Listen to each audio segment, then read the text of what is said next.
If you're a villager, I wanted to remind you about our great new improv show coming up on September 29th at 6:30 at Rohan. We only have about 40 tickets left, so please get your tickets now and don't be disappointed. The show is for villagers and folks who have a guest pass. It's going to be the funniest show ever with 2 new improv players heading the cast. Reserved seating at tables of 8. Bring your own snacks and favorite adult beverages.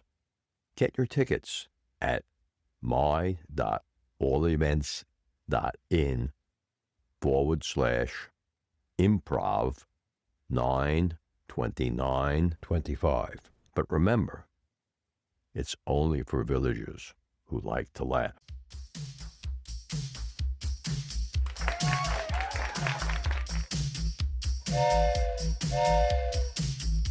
Welcome to Season 7 of Open Forum in the Villages, Florida. In this show, we talk to leaders of clubs and interesting folks who live in and around the villages. We also talk to people who have information vital to seniors. You will get perspectives of what is happening in the Villages, Florida area. We are a listener-supported podcast. This is Mike Roth on Open Forum in the Villages, Florida. I'm here today with Steven Hoover. Thanks for joining me. Thanks. Steve was born and raised in California.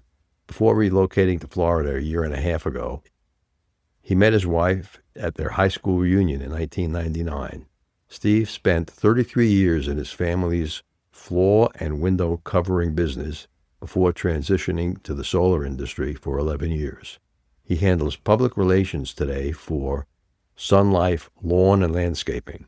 When Steve isn't working, he enjoys softball, golf, water sports, improv comedy, and bringing humor and energy to everything he does.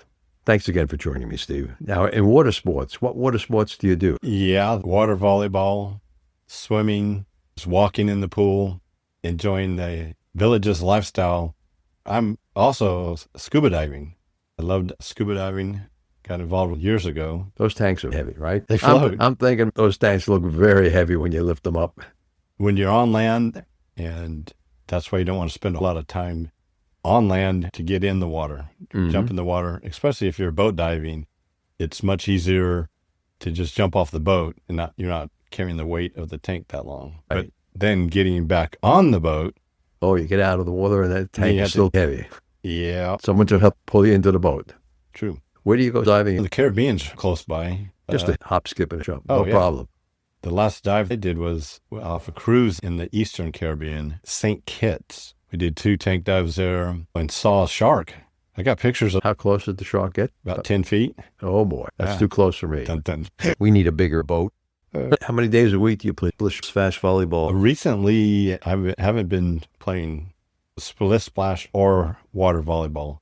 The difference is Splish Splash is more fun being in the water, hit the ball around.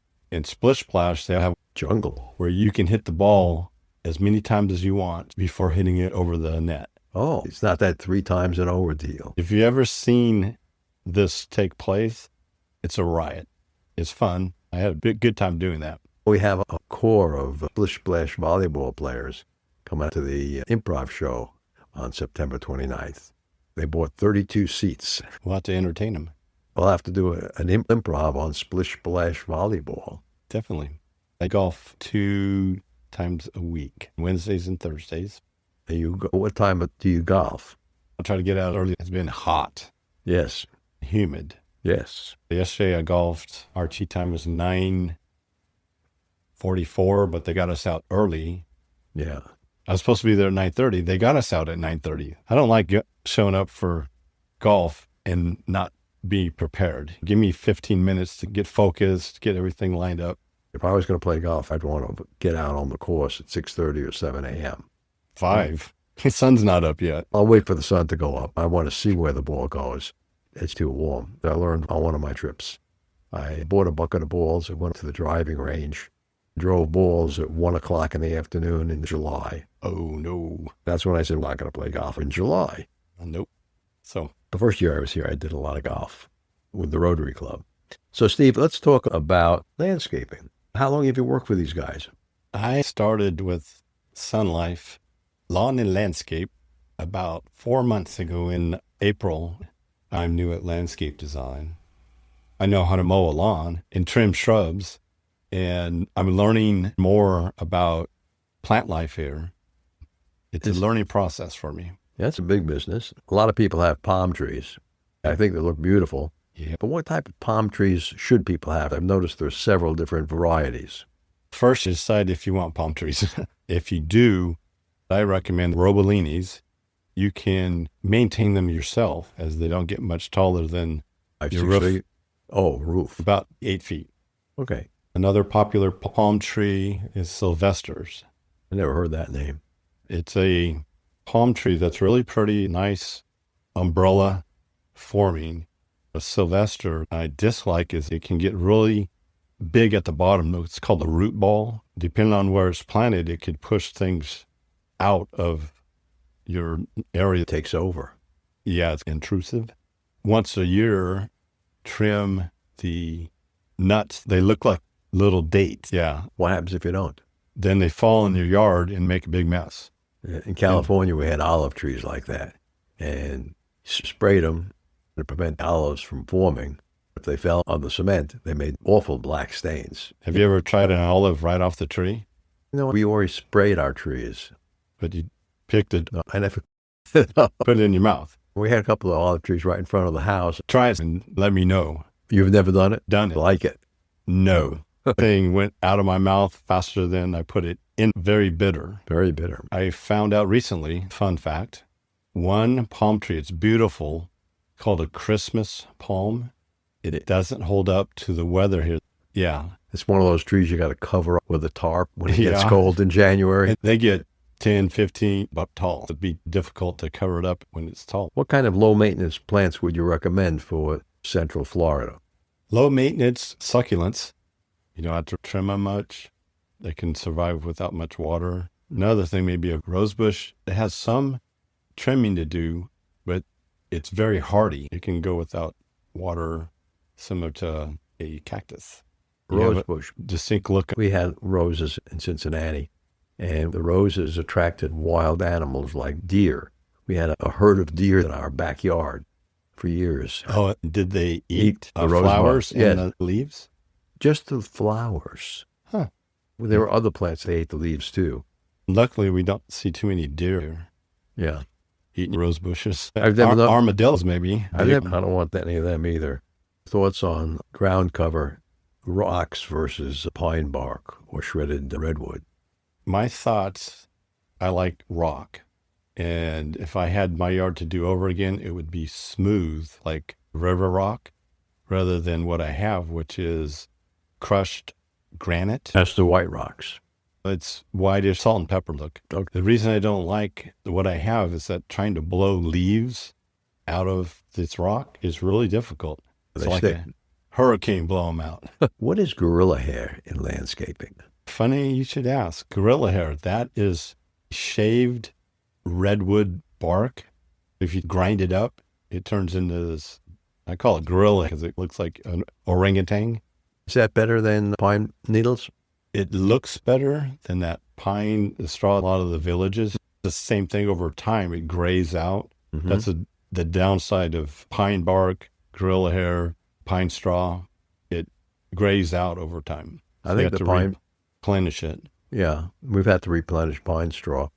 Not only does the color change, but it also biodegrades, Yeah. disappears. So the rock stays around. Yeah, It's good, pretty. you can't. Don't worry about that. So the real question is, can you get away with that in some areas, but not others? If you're in a villa or a veranda, you can have half rock, half grass. Around here, having a nice lawn is an accomplishment.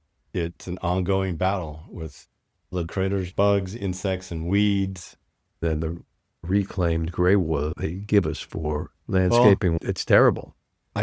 Where we are, it doesn't have too much silt, but it has all the minerals, which Do you I think would be good for your landscape. Is your landscaping water potable, separate gray water pipes. Water out of the retention ponds. It's in the pink pipes. Yep. Does your company maintain the sprinkling systems? If we're installing landscaping and we need to adjust the irrigation, we can do that. We don't help customers with irrigation problems. That's another company you'd call. We do pavers, all types of hardscape, softscape, and can relocate your irrigation if needed. You redo driveways? We can install pavers over your existing driveway or rip the driveway out and put pavers on a bed of sand and gravel. Paint it. That's what I did. It's a product called Valspar. I get it at Lowe's. It's called semi-transparent concrete stain. If you want something low maintenance, I don't have to power wash my driveway anymore. It looks good. It was inexpensive. It's just about 5 gallons to do a driveway and a walkway up to the front door. Is it all the same color? No designs? The way it's put on, you get light and dark areas. But yeah, there's no swirls or designs. I just rolled it on with a roller and take a picture and send it to you. Okay. It's an inexpensive way. I bought 5 gallons at $45 a gallon. Do the math. Okay, it's not bad. And you got to power wash it. Okay, good. Let's take a short break and listen to an Alzheimer's tip from Dr. Craig Curtis. Dr. Curtis, can you give our patients a tip on keeping their brain healthy? We'll be back after a quick break. Have you heard about Mature Adults with Donna Hoover and Mike Roth? Yes, this is my second podcast, and Donna and I are going to be addressing subjects which are significant for seniors, especially seniors living here in the villages. The easiest way to hear the show is to look it up on Apple Podcasts. Look for Mature Adults with Donna and Mike. We'll be looking for you there. You can also find us on Mature Adults with Donna and Mike, all spelled out, @buzzsprout.com. Absolutely. My favorite tip involves a change in eating patterns, but it's not a drastic change. It's simply increasing the amount of fresh fruits and vegetables, fish, other white meats, and lowering the amounts of red meat, sweets and sugars, and also carbohydrates. It's essentially following a Mediterranean-type diet plan. With over 20 years of experience studying brain health, Dr. Curtis's goal is to educate the village's community on how to live a longer, healthier life. To learn more, visit his website, craigcurtismd.com, or call 352-500-5252 to attend a free seminar. Thank you, Dr. Curtis. I'm back with Steven Hoover, and we're going to be talking now about solar. Steve spent a lot of years in the solar business. Steve, do you recommend solar heating and panels be installed on people's homes here in the villages? We got a lot of sun. Solar heating for a swimming pool? No, solar for electricity. Okay, PV solar, photovoltaic. Oh, big words. I don't have it. I moved here from California. Yeah. I had 45 panels on my house. The electricity cost where we were is 5 times what it is here. It's the payback, right? If you have panels on your home and your roof needs replacing in 15 years, my home is 15 years old. And if I put solar on, I have to replace the roof in about 15 years. Yeah. The road. You have a cost of removing the panels, removal or reinstallation damaging a panel. Chances of connections might break if they have to take them off. When they reinstall, they're reusing those. The mounting system is all new, and the copper wire and conduit. The connector at the That's panel. all. But your inverter, if you have one, that wouldn't be replaced. Okay. I just found out, talking to my guys in California, that the federal tax credit is currently 30% Of of installation. cost. Every dollar you spend, you get a 30-cent credit. Each dollar is worth 70 cents. That's going away at the end of the year. 25, right? Yep, 2026, no federal tax credit anymore. Okay. So think about that. At this point, it's more of a bill swap. The cost of electricity here, the last bill I got was 14 cents per kilowatt hour. Good price. Back in California, you're paying about 5 times that. Yeah. What about using solar to heat your pool? That's really good, but right now you want to cool your pool. Do they have heat pump solar for pools? Heat or cool the water? The pools around here, we got family pools and the neighborhood pools. And we have sports pools. Those are the 3 I've visited. I haven't been to the paid pools. The one at Rohan Rec Center, they're cooling that sports pool. They are? They've been cooling it. They're using a device that shoots water into the air at night. I've seen that. I was wondering why they were doing that. That's pretty unique, huh? Pretty inventive. If they were to run that water through the chiller, it would drop the pool temperature. So here we are in the middle of August. It's 95 degrees in the afternoon. It's like a sauna, hot tub. I jumped in the pool this morning, and the water was probably 80, 85 degrees. It's cool at night, but if you go after the sun's been hitting it, Okay. got off track, didn't we? Federal tax credits go away. Photovoltaic. The cells are getting cheaper or more expensive. They've gone with tariffs. Any panel coming out of China, a lot of manufacturers have moved out of China and into Vietnam. Okay. They don't have to worry about paying tariffs. More effective at producing electricity. Over the years, they have been more efficient. And the prices have gone up just like everything else. Who maintains an electric system if you put photo cells on your roof to charge batteries in your garage so you have electricity at night? Get a solar system through a lease or power purchase agreement. Those are maintained by the company that owns the system. You don't own it. If anything goes awry, the company replaces components at no cost in labor or equipment cost How out. quickly would they be replaced if needed? If the system's not working, and that company's not producing electricity at your house, you're only paying. If it's not producing anything, you won't get a bill from them, but you will get one from the power company. If the system goes down, an inverter breaks, electronic component, can happen. Yep. It takes 3 weeks for a new inverter. Okay, During those weeks, you're buying electricity from the power company. correct. You're not going to be paying for the solar system. Correct. You're paying for the solar system based on the electricity generated, Correct. That's on a lease or power purchase agreement. and the electricity generated in excess of what you need to run your house gets sold to the power company. Correct.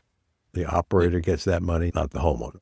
If you have surplus energy over a year, you true up with the power company, you get a credit for surplus energy, which can offset future power costs. If you use more electricity than produced, you pay the power company for extra power. Okay, is that true with Seco here and Duke? Yes. Not sure. No, if both are 100% credit, but I know there are credits.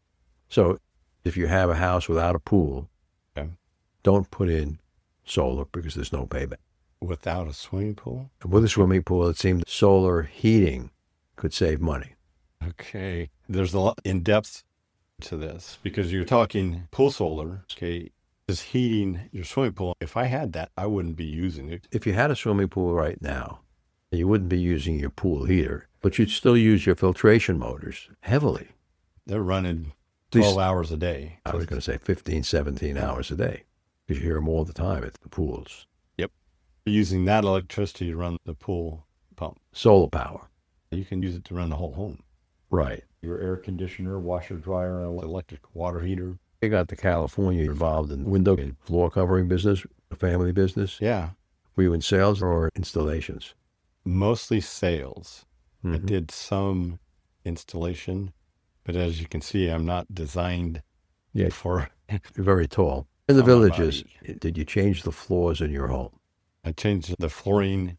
She was taken. We changed the flooring in our lanai. We were going to put LVP, luxury vinyl plank, It's a newer product that's replaced laminate. I never liked laminate. Pergo. And the luxury vinyl plank or luxury vinyl tile, it's the components all the same, it's just the looks. You got tile or a plank wood look.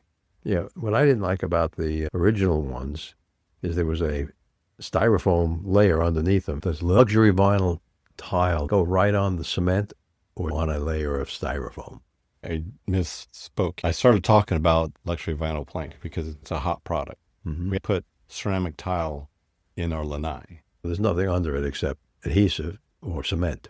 What's underneath, yeah, it's thin set. That's what they set tile in. What was underneath that, the reason we put the tile in was they had this slurry.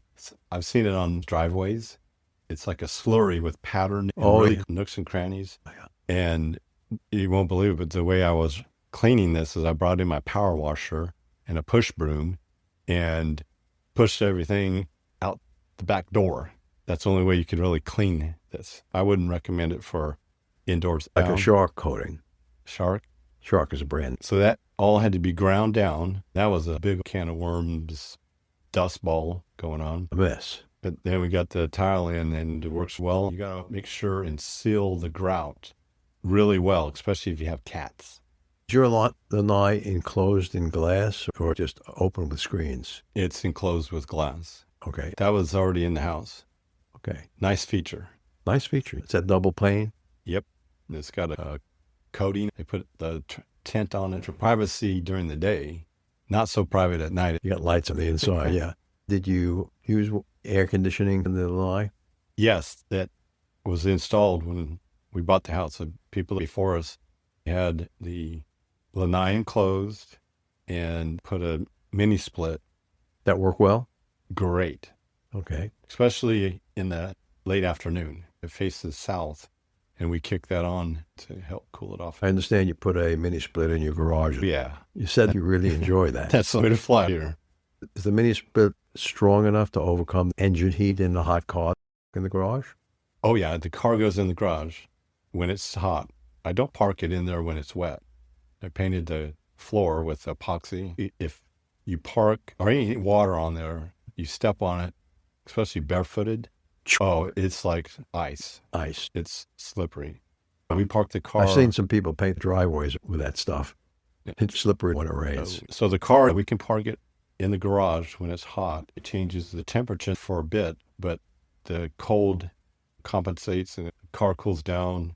If you have food in your garage, we have a refrigerator, and it's a man cave with a TV from the ceiling. It was worth the cost. Got some furniture to watch TV? If you call a camping chair furniture. Do you have a workbench in there too? Yeah. Keeps the garage cool even on the hottest day. Oh, yeah. What did you do on garage door insulation? I insulated the garage door, bought a kit from Lowe's, took off the hurricane straps, and installed about a 1 inch of styrofoam. It's designed to insulate a garage door. It works really well. You might have seen it in Jerry and Linda, bubble wrap. They have a guy who shows how it's done. Did you personally take off the hurricane bars, or did you have someone? You did. One person. I'm handyman Hoover. Between myself and my father-in-law, we've accomplished a lot at that house. So your father-in-law lives in the area as well. Yeah. That's an extra set of hands. Especially on the garage, big door. They're 16 feet long. Heavy. It's tricky to handle. I did that myself. I did. Lower it to the ground and take the last bolt off. Did you insulate the actual hurricane bars themselves? I thought if they're bolted steel to steel, they become a radiator to radiate heat back in. The door, there's no insulation. On the hurricane bars? No. Or the bars that go down the garage itself. Each little panel, yep. My garage currently is 77 degrees. Okay. Good temperature for the garage. Yeah. But you don't have a car. My car's in your driveway. Okay. When I go home, Yeah. I might set the Thermostat down. set it to 73 to get a bit more cool air. I'm not going to be working out there. Doesn't matter. Yeah. Have you noticed any dramatic increase in the cost of electricity, more kilowatts used because of the split? I'm not worried. It's cheap. You know what? Better on my refrigerator, and my chocolate doesn't melt in the pantry. You keep chocolate in the pantry in the garage. Yeah, because it's cool in the garage. Okay. Before, the chocolate had to go in the refrigerator. You go into my garage now, it's 91 degrees. The front is 94 degrees at our house. Outside? Outside. You have a remote outside thermometer, or is that reading from the garage door? Can you hear me? What's the cat read? Where's the cat house? That's in the lanai. Okay. That's Tiki and Toodle's house. Okay. Okay, now here's the kick. There's a sensor in the garage attic. It's 107 degrees That's not unusual. with a heat index of 123. That's accurate. Wouldn't want to be up there. I throw stuff up there when I have to this time of year. You have a wind speed of 3 miles per hour. Okay. But if you wanted to turn on your irrigation right now, which probably wouldn't be a good idea because it's so hot out. My wife calls me the weatherman. Got all these weather sensors, and she calls us the weather family. The weather family. My parents were from Nebraska. Okay. Farming community. A lot of their crops on Rain and humidity. Yeah. Different. So we talked about the family business. We're talking about the window covering and For several years, I worked there for a total of 33 years, mainly in floor and window covering sales. We mainly did Hunter Douglas, and text me if you want to know about window coverings. Steve, if someone wants to get a hold of you after the show to ask questions about landscaping, solar, flooring, how do they do that? The best way is email or text. Don't call me. If I don't recognize your number, it goes to... We have area codes from all over the world here in the villages. I'll send you a message back that says, if this is a robocall, lose my number. Good tip. Yeah. What number should they use? 707330 1762. Email to use would be steveh@sunlifelawn.com. Good. Spell that out for listeners. Steve. So there are no periods between sun, life, and lawn. Correct. That is a .com. Steve, thanks for being on the show today. My pleasure. I enjoyed it. This is Mike Roth. Listeners, I'm thrilled to share with you this podcast, which is my passion project to bring knowledge, inspiration, and things you need to know about the villages and the people living here. Be sure to hit the follow button to get the newest episode each week. Or you can hit the purple supporter box. Even a small donation of $3 to $10 a month makes a big difference. And you can cancel your subscription at any time. Your support means the world to us. Stay curious, stay inspired, and keep those headphones on. Remember, our next episode will be released next Friday at 9 a.m. Should you want to become a major supporter of the show or have questions, please contact us at mike@rothvoice.com. This is a shout-out for supporters, Tweet Coleman, Ed Williams, Dwayne Romick, and Dr. Craig Curtis at K2 in the Villages. We will be hearing more from Dr. Curtis with short Alzheimer's tips each week. If you know someone who should be on the show, contact us at mike@rothvoice.com. The way our show grows is with your help. Text your friends about this show. If you enjoyed listening, or just tell your friends about the show. We thank everyone for listening. The content of the show is copyrighted by Roth Voice 2025, all rights reserved.